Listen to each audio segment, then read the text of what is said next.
Mr. Coburn. Grazie, Presidente. George Orwell said, if you want a picture of the future, imagine a boot stamping on a human face forever. The EU has tried to stamp the jackboot down on Britain with its recent so-called Brexit deal for democratically daring to leave, an attempted enslavement of the very nation that fought the Nazis and liberated Europe. The EU is supposed to be about government by consent, not force. I asked the Parliament when we voted on an arrangement for the Lake Lugano Italian-Swiss border, while the same arrangement could not be made for Northern Ireland. No answer. Well, it's because the EU are using the tragedy of Ulster as a bargaining chip. Well, that's not government by consent with friends.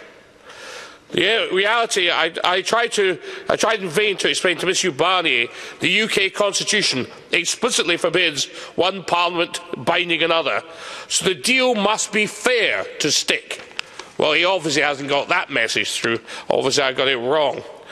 When the Brexit deal fails in the UK Parliament, and we have a WTO, World Trade Organization deal, a totally liberated UK economy will take on a command economy Europe, and we will win. We will see that happening.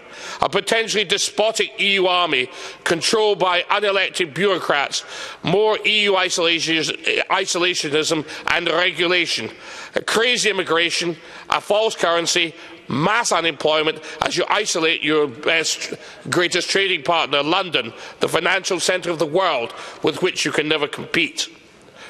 The future of Europe is one of a division, like the Berlin Wall. On one side we'll have those countries outside the EU, particularly in the Anglosphere and its free enterprise, which will prosper and grow as it always has.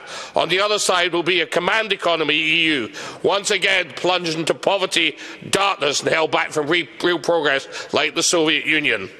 It is the EU folly, along with the absence of a proper relationship, which will cause Europe to collapse. We should try to part amicably as friends.